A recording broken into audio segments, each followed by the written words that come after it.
जय हिंद प्यारे साथियों। आज हम भारत के भौतिक स्वरूप को देखने वाले। इससे पहले हम सामान्य परिचय देख चुके थे। देश के कुल क्षेत्रफल के 10.7% भाग पर उच्च पर्वत है। कि उच्च पर्वत कितने 10.7% भाग पर है।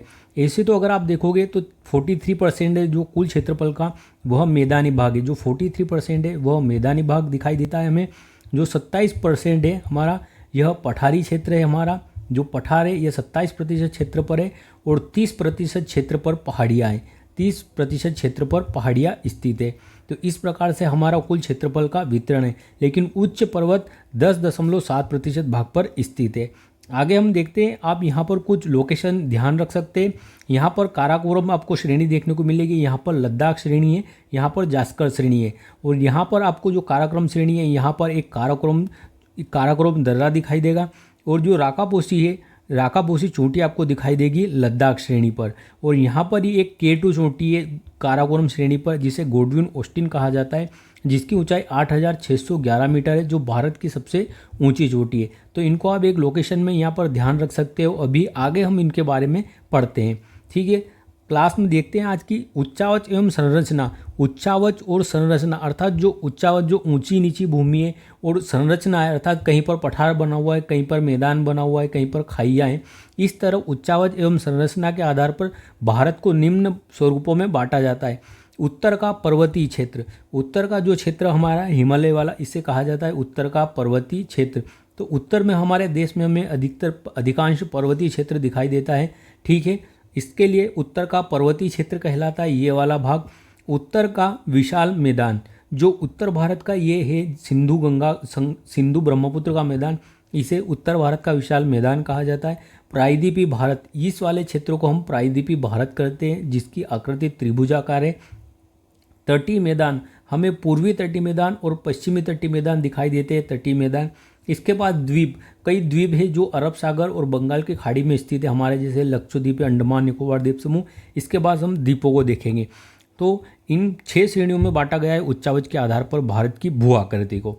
अब हम देखेंगे आज पर्वतों के बारे में। सबसे पहले जो हिमालय महान, इसके बारे में देखते हैं। भारत का पर्वतीय क्षेत्र, भारत का पर्वतीय क्षेत्र में ट्रांस हिमालय आता है और जो हिमालय है यह आता है। जो ट्रांस हिमालय है इसे हिमालय से अलग माना जाता है, क्योंकि इसका निर्माण हिमालय से पूर्व हो चुका था, अर्थात ये हिमालय से भी पहले निर्मित हुई थी। जो ट्रांस श्रृंखला है यह, इसकी 3 श्रेणियाँ हैं ट्रांस हिमालय की, काराकोरम, लद्दाख और जास्कर। इनके बारे में देखेंगे। और जो हिमालय है, हिमालय भी 3 भागों में बटा हुआ है निर्माण के अनुसार। इस जो महान हिमालय है इसका निर्माण सबसे पहले होता है और विश्व की सबसे ऊंची चोटियाँ भी महान हिमालय पर स्थित है। जैसे नेपाल में माउंट एवरेस्ट है, भारत में जो सिक्किम में कंचनजंगा चोटी है। तो इस तरह से सबसे ऊंची चोटियाँ इस पर है। मध्य हिमालय और बाह्य हिमालय, जिसे शिवालिक भी कहा जाता है। इसके बाद हम पूर्वांचल में जो छोटी छोटी पहाड़ियाँ हैं, जैसे गारो खासी, जयंतिया, पटकाई, बुमकी, अबोर, मिसमी, इन पहाड़ियों के बारे में देखेंगे। तो अगर आप इस चैप्टर को क्लियर करना चाहते हैं तो अंत तक वीडियो पे जरूर बने रहिएगा। ट्रांस हिमालय की बात करें तो इसे तिब्बती हिमालय भी कहा जाता है और ट्रांस हिमालय 3 समानांतर श्रेणियों से मिलकर बना है। इसे तिब्बती हिमालय के नाम से भी जानते हैं और ये 3 श्रेणियों से मिलकर बना है। इन 3 श्रेणियों के बारे में देखते हैं। काराकोरम श्रेणी, सबसे पहले काराकोरम श्रेणी, इसे कृष्णागिरी तथा उच्च एशिया की रीढ़ भी कहा जाता है। उच्च एशिया की रीढ़ किसे कहा जाता है? काराकोरम श्रेणी पर। इसी श्रेणी पर K2 गोडविन ऑस्टिन, K2 अर्थात गोडविन ऑस्टिन चोटी है, जिसकी ऊंचाई 8,611 मीटर है। यह भारत की सबसे ऊंची चोटी है। लेकिन ये किस क्षेत्र में स्थित है? भारत की सबसे ऊंची चोटी है लेकिन, तो यह भारत के जो POK अर्थात पोक ऑक्यूपाइड कश्मीर है, उस क्षेत्र में स्थित है। ये भारत की सबसे ऊंची चोटी है। इसकी ऊंचाई 8,611 मीटर है। आगे देखते हैं सियाचिन ग्लेशियर। सियाचिन ग्लेशियर आपको काराकोरम श्रेणी पर ही देखने को मिलेगा। सियाचिन ग्लेशियर को हमने 1984 में ऑपरेशन मेघदूत के तहत विजय किया था। यहाँ पर पाकिस्तानियों ने कब्जा कर लिया था, तो ऑपरेशन मेघदूत के द्वारा हमने सियाचिन ग्लेशियर फतेह किया था 1984 में। और यह विश्व का सबसे ऊंचा युद्ध स्थल है। क्या है? सबसे ऊंचा युद्ध स्थल है सियाचिन ग्लेशियर है और सबसे बड़ा ग्लेशियर भी है यह। अन्य ग्लेशियर भी आपको देखने को मिलेंगे काराकोरम श्रेणी पे, जिनमें प्रमुख है बाल्टोरो, बियाफो और इस्पर। आपको याद रखना है कि काराकोरम श्रेणी पर कौन कौन से ग्लेशियर है, तो बाल्टोरो, बियाफो और इस पर यहाँ पर ग्लेशियर स्थित है, और एक सियाचिन ग्लेशियर है। सियाचिन ग्लेशियर कौन सी घाटी में स्थित है अगर पूछ ले तो कौन सी, नुब्रा घाटी में स्थित है सियाचिन ग्लेशियर। कौन सी घाटी में, नुब्रा घाटी में स्थित है। ठीक है, विश्व का सबसे ऊंचा युद्ध स्थल कौन सा है, तो यह सियाचिन ग्लेशियर है। और काराकोरम श्रेणी, इसे उच्च एशिया की रीढ़ कहा जाता है, और इसी पर एक दर्रा है काराकोरम दर्रा। काराकोरम श्रेणी पर ही काराकोरम दर्रा है, और ये काराकोरम दर्रा भारत का सबसे ऊंचाई पर स्थित दर्रा है। आगे हम देखते हैं पामीर ग्रंथि। पामीर की गांठ जिसे कहा जाता है, पामीर की ग्रंथि, इसे विश्व की छत कहा जाता है। जो पामीर की गांठ है उसे विश्व की छत कहा जाता है, क्योंकि जहाँ पर कई पर्वत श्रेणियाँ आकर मिलती है उसे गांठ कहा जाता है। जैसे आप नीलगिरी की गांठ सुने होंगे, इस तरह यहाँ पर भी कई पर्वत श्रेणियाँ आकर मिलती है। जैसे हिंदू कुश श्रेणी है जो पाकिस्तान साइड जाती है वह आकर मिलती है, जो कुनलुन शान है चीन से वह मिलता है, और जो भारत का हिमालय है यह, तो इन सब का क्या होता है, मिलन बिंदु होता है, तो इसलिए इसे गांठ कहा जाता है। इसे विश्व की छत कहा जाता है पामीर की ग्रंथि या गांठ को। और यहाँ पर 3 श्रेणियाँ आकर मिलती है, काराकोरम, कुनलुन शान और हिंदू कुश श्रेणियाँ शामिल है। यहाँ पर कौन कौन सी श्रेणियाँ आकर मिलती है, तो काराकोरम की, कुनलुन शान और हिंदू कुश की श्रेणियाँ आकर मिलती है पामीर ग्रंथि पर, और इसे विश्व की छत कहते हैं। इसके बाद लद्दाख श्रेणी देखते हैं। हमने देखा था कि जो ट्रांस हिमालयी उसकी 3 श्रेणियाँ हैं, काराकोरम, लद्दाख और जास्कर। काराकोरम के बारे में हमने देखा, अब लद्दाख के बारे में देखते हैं। सबसे ऊंची चोटी माउंट एवरेस्ट, माउंट राकापोसी। कौन सी, माउंट राकापोसी, जो विश्व की सबसे तीव्र ढाल वाली चोटी है। विश्व की सबसे खड़े ढाल वाली चोटी कौन सी है, तो यह माउंट राकापोसी है, और ये किस श्रेणी पर स्थित है, लद्दाख श्रेणी पर स्थित है। यहाँ पर पुंगा घाटी पर भूतापीय ऊर्जा केंद्र स्थित है। जो लद्दाख श्रेणी है यहीं पर पुंगा घाटी स्थित है, जहाँ पर भूतापीय ऊर्जा केंद्र स्थित है। भूतापीय अर्थात जो हमारे पृथ्वी के अंदर क्या है, गर्भ में गर्म है। कैसे कह सकते हैं कि जो कि मेग्मा निकलता है वो कैसा निकलता है, तो मेग्मा निकलता है मतलब पिघले हुए रूप में, मेटल के रूप में। तो इस तरह हम कहते हैं कि पृथ्वी हमारी अंदर से क्या है, गर्म है और पिघली हुई है। तो जो ताप निकलती है उस ताप के द्वारा क्या बिजली उत्पन्न करना, या कोई भी जैसे हीट के द्वारा, जैसे भाप के द्वारा हम इंजन चला सकते थे, तो ऐसे ही जो भाप बनेगी इससे पानी गर्म कर लेंगे, इस भाप से, भूताप से, और इस ताप से हम हीट बनाकर क्या इलेक्ट्रो जो है करंट पैदा कर सकते हैं। तो भूतापीय ऊर्जा केंद्र भी यहाँ पर स्थित है पुंगा घाटी में। जास्कर श्रेणी के बारे में देखते हैं। लद्दाख और जास्कर श्रेणी, जो लद्दाख और जास्कर श्रेणी है इनके मध्य से होकर सिंधु नदी प्रवाहित होती है। कौन सी नदी, सिंधु नदी प्रवाहित होती है। आप इस प्रकार देख सकते हैं, जैसे यहाँ पर ये तीनों श्रेणियाँ हैं, काराकोरम, लद्दाख और जास्कर, तो लद्दाख और जास्कर के मध्य से सिंधु नदी प्रवाहित होती है। जो सिंधु नदी तंत्र की सबसे बड़ी नदी है सिंधु नदी, यह प्रवाहित होती है दोनों के मध्य से। अब हिमालय के बारे में देखते हैं। हिमालय की प्रारंभिक जानकारी देख लेते हैं पहले। जो हिमालय है ये उत्तर में फैला हुआ है, अभी हमने देखा था। जो हमारा उत्तरी भाग है यहाँ पर हमें हिमालय फैला हुआ दिखेगा।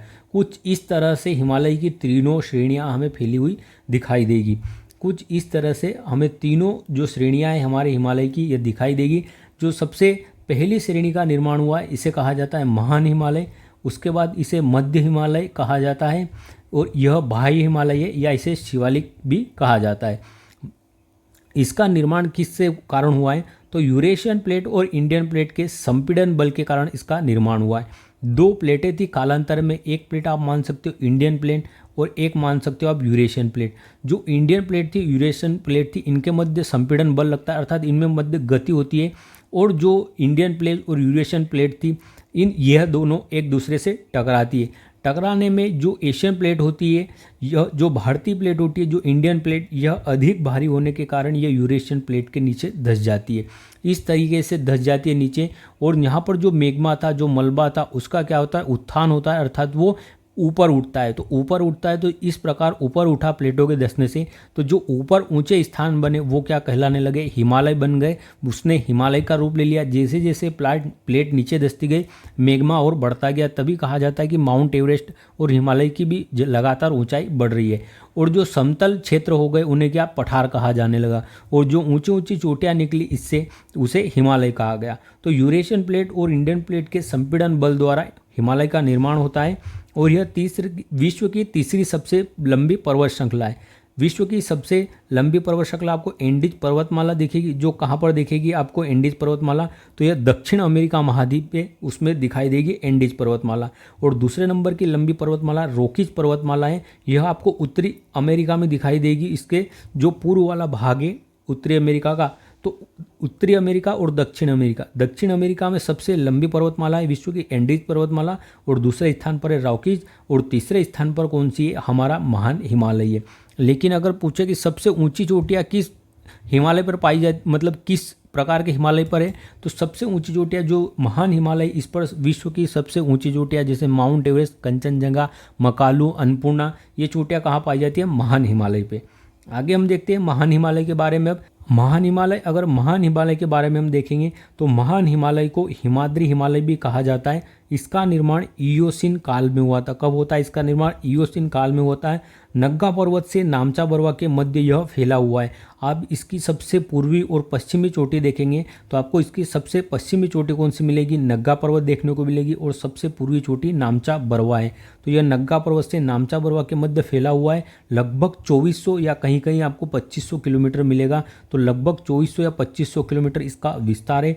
इसकी औसत ऊंचाई 6100 मीटर है, और इसकी चौड़ाई की अगर बात करें तो इसकी चौड़ाई कश्मीर में 400 किलोमीटर के लगभग है, और अरुणाचल प्रदेश में 150 किलोमीटर इसकी कुल लंबाई है।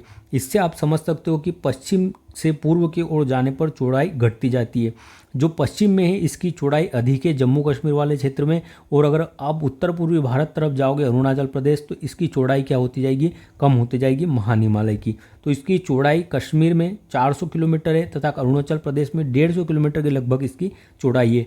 अर्थात पश्चिम से पूर्व की ओर चौड़ाई घटती जाती है। ये स्टेटमेंट याद रखना है, आपको दे सकता है कि हिमालय की चौड़ाई पश्चिम से पूर्व की ओर जाने पर घटती है और साथ ही ऊंचाई बढ़ती है, तो ये स्टेटमेंट सही हो जाएगी, क्योंकि जो चौड़ाई है वह कम होती जा रही है और जो ऊंचाई है वो बढ़ेगी, क्योंकि जो माउंट एवरेस्ट जैसी चोटियाँ हैं, कई ऊंची ऊंची चोटियाँ, वह कौन से पूर्वी हिमालय में स्थित है, इसके महान हिमालय के।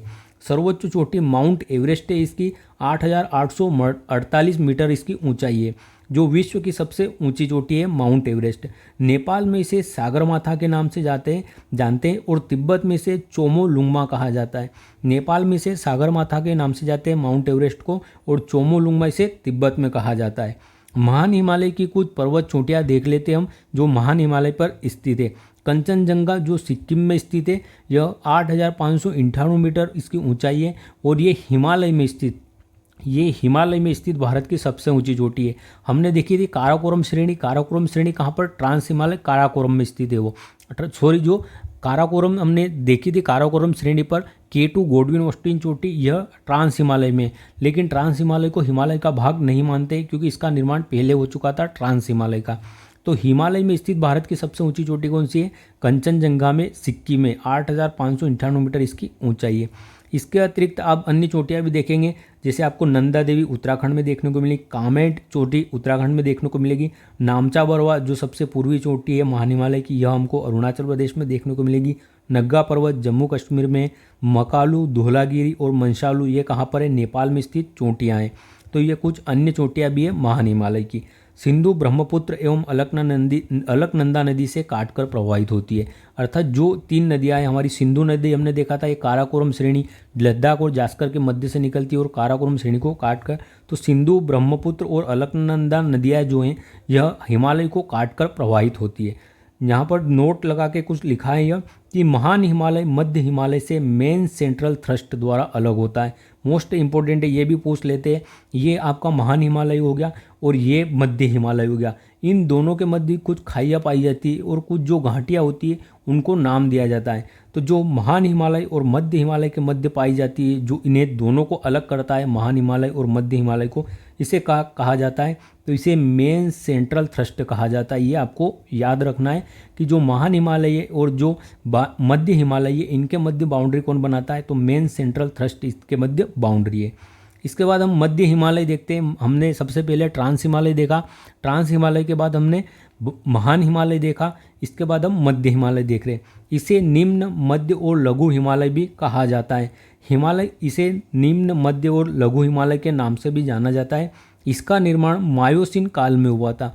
प्लायोसीन काल में किसका निर्माण हुआ था? महान हिमालय का। इसका निर्माण मायोसीन काल में हुआ था, मध्य हिमालय का। अब इसकी ऊंचाई कम होती जाएगी हिमालय की। औसत ऊंचाई इसकी 3700 मीटर से 4500 मीटर है और इसकी औसत चौड़ाई 50 किलोमीटर है। उसकी हमने देखी थी कि 400 से 150 किलोमीटर थी। इसकी औसत चौड़ाई 50 किलोमीटर है।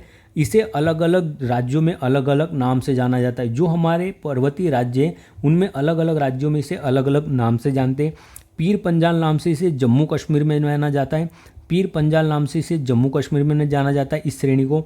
धौलाधार श्रेणी, जो धौलाधार श्रेणी है ये कहाँ पर स्थित है? ये हिमाचल प्रदेश में। ये आपसे पूछ सकता है कि किस श्रेणी का विस्तार किस राज्य में। मसूरी, आपने मसूरी का नाम सुना ही होगा, जो पर्यटन स्थल भी है। मसूरी उत्तराखंड में, तो ये मसूरी कहाँ? उत्तराखंड में। नाग टिब्बा आपको उत्तराखंड और नेपाल दोनों में इसका विस्तार मिलेगा।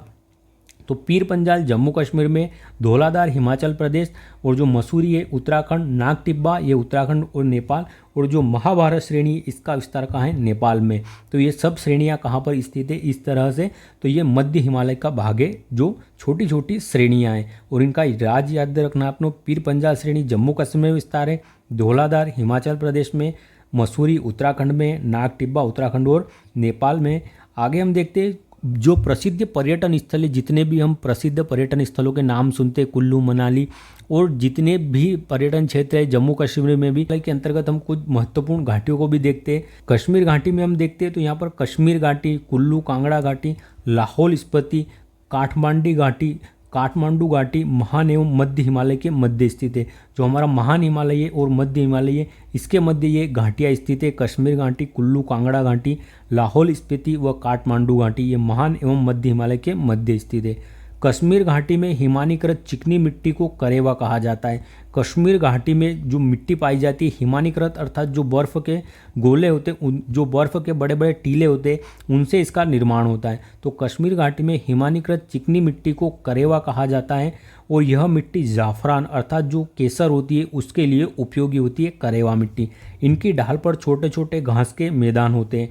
जो ये पर्वत होते हैं इनकी ढाल होती है, यहाँ पर छोटे छोटे घास के मैदान होती है। कश्मीर में इन्हें मर्ग कहा जाता है। इन छोटे छोटे घास के मैदानों को कश्मीर में मर्ग कहा जाता है, जिसे सोनमर्ग और गुलमर्ग के नाम से जाना जाता है कश्मीर में। और उत्तराखंड में इन छोटे छोटे घास के मैदानों को बुग्याल और प्यार के नाम से जाना जाता है। छोटे छोटे घास के मैदान को बुग्याल और प्यार के नाम से जानते हैं हम कश्मीर घाटी में। आगे देखते और हम स्वास्थ्यवर्धक स्थल जैसे जम्मू कश्मीर, श्रीनगर, गुलमर्ग, सोनमर्ग, पहलगांव, ये सब कहाँ पर स्थित है? जम्मू कश्मीर में।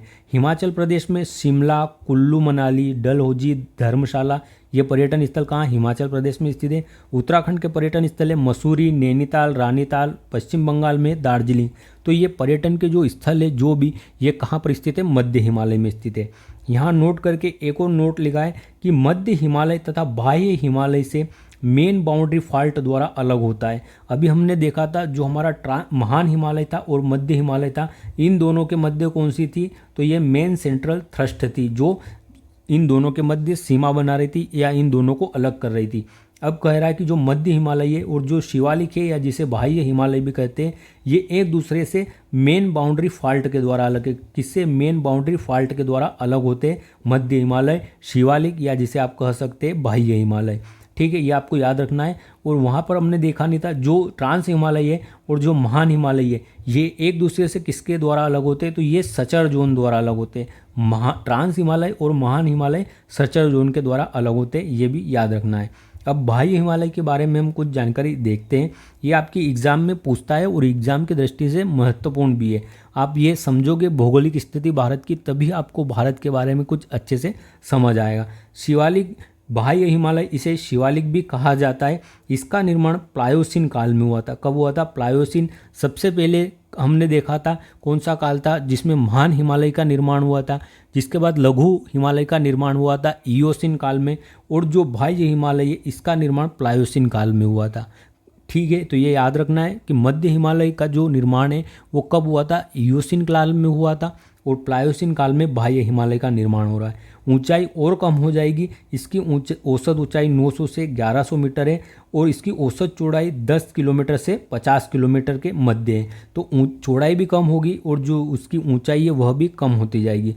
मध्य हिमालय एवं शिवालिक के मध्य समतल घाटियाँ दून और द्वार के नाम से जानी जाती है। मध्य हिमालय और शिवालिक के मध्य जो घाटियाँ हैं, मध्य हिमालय और शिवालिक के मध्य जो घाटियाँ हैं उन्हें दून और द्वार के नाम से जाना जाता है, जैसे देहरादून और हरिद्वार। जैसे देहरादून और हरिद्वार जो मध्य हिमालय और जो बाह्य हिमालय इनके मध्य जो घाटियाँ हैं इन्हें दून और द्वार के नाम से जानते हैं। यहाँ भी आप नोट देख सकते हैं, इंपॉर्टेंट है ये नोट वाले, याद रखना है आपको तीनों। उत्तर भारतीय मैदान से हिमालय फ्रंटल फॉल्ट द्वारा अलग होता है। अर्थात अब जो हिमालय है वो समाप्त होता है, क्योंकि महान हिमालय भी हो गया है, मध्य हिमालय भी हो गया और जो शिवालिक था वह भी हो गया। अब जो हिमालय है यह किससे, जो उत्तर भारत का मैदान है इससे अलग होगा। तो उत्तर भारत के मैदान से किसके द्वारा अलग होता है, जो उत्तर भारत का मैदान है इससे किसके द्वारा अलग होता है हिमालय, तो ये हिमालय फ्रंट फॉल्ट है इसके द्वारा अलग होता है उत्तर भारत के मैदान से। तो ये आपको याद रखना है, main central thrust, main boundary fault और ये हिमालय फ्रंट फॉल्ट है, और ट्रांस हिमालय और महान हिमालय सेचर जोन द्वारा अलग होते हैं।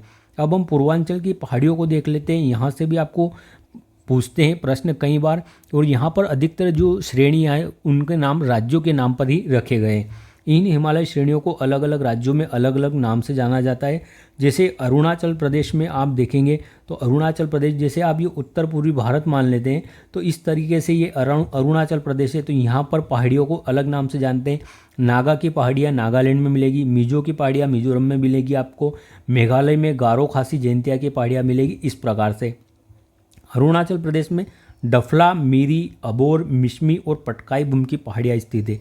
ये एग्जाम में पूछता है कि डफला, मीरी, अबोर, मिश्मी, पटकाई भूमि की पहाड़ियाँ किस राज्य में स्थित है, अरुणाचल प्रदेश में। इसी प्रकार नागालैंड में आप देखेंगे नागा पहाड़ियाँ स्थित है और इसकी सर्वोच्च चोटी माउंट सारामती है। जो नागा पहाड़ी है इसकी सर्वोच्च चोटी माउंट सारामती है, और प्रसिद्ध जुगू घाटी भी नागालैंड में स्थित है। नागा पहाड़ियों में जुगू घाटी भी कहाँ पर स्थित है, नागालैंड में स्थित है, ये आपको याद रखना है। बरेल श्रेणी यह नागालैंड तथा मणिपुर की सीमा पर स्थित है। बरेल श्रेणी नागालैंड और मणिपुर की सीमा पर स्थित है।